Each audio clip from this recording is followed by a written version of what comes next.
میں دعوے سے کہتا ہوں کہ آپ میں سے جن لوگوں کے گھروں میں بلیاں نہیں ہیں تو اس ویڈیو کو دیکھنے کے بعد آپ بھی اپنے گھروں میں بلیاں لے آئیں گے۔ حضرت محمد صلی اللہ علیہ وآلہ وسلم بلیوں کے متعلق ایک پراسرار سچائی جانتے تھے۔ اس سچائی کو اس ویڈیو میں ہم جانیں گے۔ لیکن کیا آپ نے کبھی اس مخلوق کے عجیب و غریب طرز عمل کے بارے میں سوچا ہے کہ بلیوں میں بلا کی مہارت ہوتی ہے؟ یہ ذہین بھی ہوتی ہے اور ان کا ایک ایسا راز بھی ہے جسے آپ سننے پر چونک جائیں گے کہ جو مخلوق ہمارے ارد گرد 24 گھنٹے موجود ہوتی ہے ان کا یہ راز آج تک ہم کیوں نہیں جان پائے۔ اس ویڈیو میں ہم بلیوں کے متعلق کئی گہرے راز جانیں گے اور یہ جانیں گے کہ بلیوں کو حضرت آدم علیہ السلام کی پیدائش کے فوراً بعد کیوں پیدا کیا گیا۔ تو اگر آپ جاننے کے لیے تیار ہیں تو شروع کرتے ہیں۔ ایک اسٹڈی کے مطابق بلیوں میں ایک خاص طاقت ہوتی ہے جو کسی اور جاندار میں نہیں ہوتی، خاص طور پر بلیوں کے متعلق وہ باتیں جو ہمیں حضرت محمد صلی اللہ علیہ وآلہ وسلم نے بتائی ہیں، اور آپ صلی اللہ علیہ وآلہ وسلم کی کئی باتیں اتنی دلچسپ ہیں کہ سائنسدان ان باتوں کی بنا پر بلیوں میں نئی اور حیرت انگیز خصوصیات کو ڈھونڈ پائے ہیں۔ آج کے دور میں سامنے آنے والی یہ باتیں آج سے 1400 سال پہلے آپ صلی اللہ علیہ وآلہ وسلم نے بتائی اور جنہیں آج سائنس درست ثابت کر رہا ہے۔ اسلامی تعلیمات کے مطابق حضرت آدم علیہ السلام کے بعد 2 جانداروں کو اللہ نے پیدا فرمایا، ایک سانپ اور دوسری بلی۔ سانپ کے برعکس بلی میں اللہ نے کچھ پراسرار خصوصیات رکھی ہیں جن کی وجہ سے ایک انسان اس سے لاتعداد فائدے حاصل کر سکتا ہے۔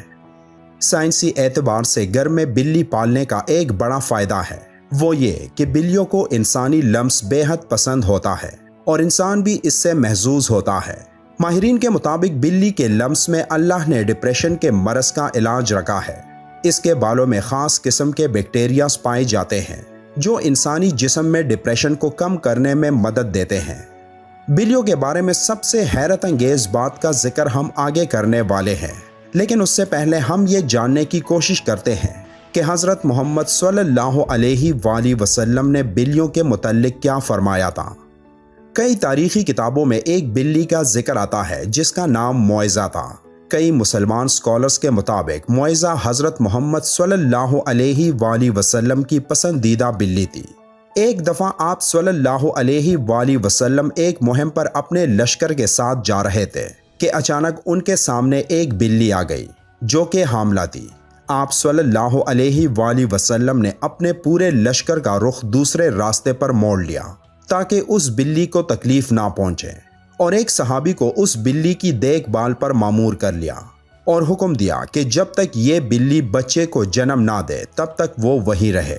جب آپ صلی اللہ علیہ وآلہ وسلم اس مہم سے واپس آئے تو راستے میں سب سے پہلے اس جگہ پہنچے اور اس بلی کو لیا اور اپنے ساتھ لے گئے۔ اس بلی کا نام آپ صلی اللہ علیہ وآلہ وسلم نے معزہ رکھا، جو باقی تمام زندگی آپ صلی اللہ علیہ وآلہ وسلم کے ساتھ رہی۔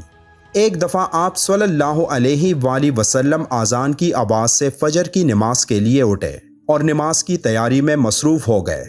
پھر جب نماز پڑھنے آئے تو دیکھا کہ ان کے مصلے پر وہ بلی سو رہی ہے، تو آپ صلی اللہ علیہ وآلہ وسلم نے ایک کینچی لی اور اس مصلے سے وہ حصہ کاٹ دیا جہاں وہ بلی سو رہی تھی تاکہ اس بلی کی نیند خراب نہ ہو۔ احادیث میں اس معزہ بلی کا ذکر کہیں نہیں ملتا، لیکن کئی تاریخی کتابوں میں اس کا ذکر موجود ہے۔ ایک حدیث کے مطابق حضرت محمد صلی اللہ علیہ وآلہ وسلم نے بلیوں پر ظلم و تشدد کرنے اور قتل کرنے سے منع کیا ہے۔ ایک دن حضرت ابو ہریرہ رضی اللہ تعالیٰ عنہ کہیں جا رہے تھے کہ آپ رضی اللہ تعالیٰ عنہ نے دیکھا کہ گرمی کی شدت سے ایک بلی دیوار کے ساتھ چمٹی ہوئی ہے، تو انہوں نے اسے اٹھا کر گرمی سے بچانے کے لیے اپنی آستین میں چھپا لیا۔ انہوں نے محمد صلی اللہ علیہ وآلہ وسلم کو بتایا کہ کیوں انہوں نے ایسا کیا، تو حضرت محمد صلی اللہ علیہ وآلہ وسلم نے کہا کہ ایک عورت کو اس لیے جہنم سے بچا لیا گیا کیونکہ اس نے ایک پیاسی بلی کو پانی پلایا تھا۔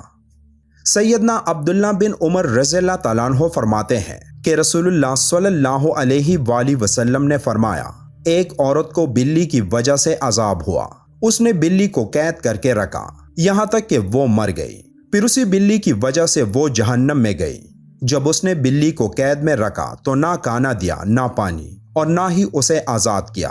تاکہ وہ خود کیڑے مکوڑے کھا کر گزارا کر لیتی، یعنی اس نے بلی کو تڑپا تڑپا کے مارا تھا، اس لیے وہ جہنم میں گئی۔ ایک حدیث مبارکہ ہے کہ ایک عورت نے حضرت عائشہ رضی اللہ تعالیٰ عنہ کو کھانا بھیجا تو وہ نماز پڑھ رہی تھی۔ اس عورت نے کھانا وہیں رکھ دیا تو ایک بلی آئی اور آ کر اس میں سے کھا گئی۔ حضرت عائشہ رضی اللہ تعالیٰ عنہ نے نماز کے بعد اسی جگہ سے وہ کھانا کھایا جہاں سے بلی نے کھایا تھا، اور فرمایا بلا شبہ رسول کریم صلی اللہ علیہ وآلہ وسلم کا فرمان ہے کہ بلی پلید اور نجس نہیں بلکہ یہ تو تم پر آنے جانے والیاں ہے۔ حضرت عائشہ رضی اللہ تعالیٰ عنہ بیان کرتی ہیں کہ میں نے رسول کریم صلی اللہ علیہ وآلہ وسلم کو بلی کے بچے ہوئے پانی سے وضو کرتے ہوئے دیکھا ہے۔ آپ صلی اللہ علیہ وآلہ وسلم نے فرمایا کہ ایک بلی کا منہ تمام حیوان میں صاف ستھرا ہوتا ہے۔ آپ نے دیکھا ہوگا کہ بلیاں ہمیشہ خود کو صاف ستھرا رکھتی ہیں، یہ زیادہ تر خود کو صاف پانی سے گیلا کرتی ہیں، اور یہی وجہ ہے کہ ان میں بیماریاں بہت کم ہوتی ہیں۔ اسلام میں بلی کی بہت اہمیت بیان ہوتی ہے، لیکن صرف اسلام میں ہی نہیں بلکہ قدیم مصر میں بھی بلی کو اہمیت حاصل تھی، یہاں تک کہ اس دور میں کسی بلی کو تکلیف دینا یا قتل کرنا ایک انسان کے قتل سے بڑی سزا سمجھی جاتی تھی، کیونکہ قدیم مصریوں کا یہ ماننا تھا کہ بلی ایک انسان سے زیادہ رتبے والی مخلوق ہے۔ یہی وجہ تھی کہ اس دور میں کوئی بلی مر جاتی تو اسے بھی فرعونوں کی طرح حنوط کیا جاتا تھا۔ اسلام میں تمام جانداروں کے ساتھ اچھا سلوک دینے پر زور دیا گیا ہے، لیکن بلی کی اہمیت اس وجہ سے زیادہ ہے کہ بلی میں اللہ نے ایک خاص طاقت پوشیدہ رکھی ہے۔ ایک جگہ پڑھنے کو ملا کہ ایک دفعہ حضرت ابو بکر صدیق رضی اللہ تعالیٰ عنہ کو پورے بدن میں شدید تکلیف ہوئی اور وہ صحیح طور پر کھڑے بھی نہ ہو پاتے۔ وہ تکلیف اتنی تھی کہ آپ رضی اللہ تعالیٰ عنہ کو نماز پڑھنے میں بھی دشواری تھی، یہاں تک کہ ایک دن آپ رضی اللہ تعالیٰ عنہ نے ایک بلی کے بچے کی جان بچائی جب کچھ وحشی جانور اسے مارنے کی کوشش میں تھے۔ آپ رضی اللہ تعالیٰ عنہ فرماتے ہیں کہ وہ بلی کا بچہ ان کے پاس تھا اور کچھ دنوں میں ان کے جسم کا پورا درد غائب ہو گیا، اور پھر ایک دن اس بلی کی ماں اس کو ڈھونڈتی ہوئی آئی اور اسے اپنے ساتھ لے گئی۔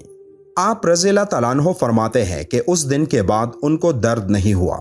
آپ نے یہ واقعہ فرماتے ہوئے کہا کہ اس رات حضرت محمد صلی اللہ علیہ وآلہ وسلم ان کے خواب میں آئے اور فرمانے لگے کہ اے ابو بکر، تمہاری تکلیف کو دور کرنے کے لیے اللہ نے آپ کے پاس ایک بلی کو بھیجا جس کی وجہ سے آپ کے جسم کا درد ٹھیک ہو گیا۔ جن لوگوں نے گھروں میں بلیاں پال رکھی ہوتی ہے تو انہیں یہ معلوم ہوگا کہ بلیاں کبھی کبھی نیند میں ایک عجیب آواز نکالتی ہیں۔ ماہرین کے مطابق بلی کی اس آواز کی فریکوینسی 20 سے 140 ہرٹز تک ہوتی ہے، اور بلی کی آوازوں کی یہ فریکوینسی ایک انسانی صحت کے لیے نہایت مفید ثابت ہوتی ہے۔ آج کی ٹیکنالوجی کے پیچھے بھاگنے والے لوگوں کو بلی کے جسم میں موجود انرجی اور طاقت کا علم نہیں، لیکن قدیم زمانے کے لوگ بلیوں کی ان خصوصیات سے واقف تھے، اور یہی وجہ تھی کہ وہ لوگ بلیوں کو خود سے دور نہیں رکھتے تھے۔ فرانس میں کی گئی ایک تحقیق کے مطابق یہ معلوم ہوا ہے کہ ایک بلی کی آوازیں ایک انسان کے جسم میں تھکاوٹ اور سستی کو دور کرتے ہیں۔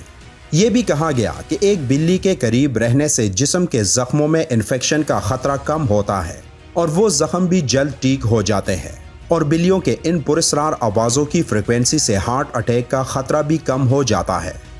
بلی ایک پالتو جانور ہے، جیسا کہ پہلے احادیث مبارکہ میں بیان کر چکے ہیں کہ نبی کریم صلی اللہ علیہ وآلہ وسلم نے اس کے بارے میں فرمایا کہ یہ پلید نہیں بلکہ یہ تو گھر میں چکر لگانے والوں میں سے ہے۔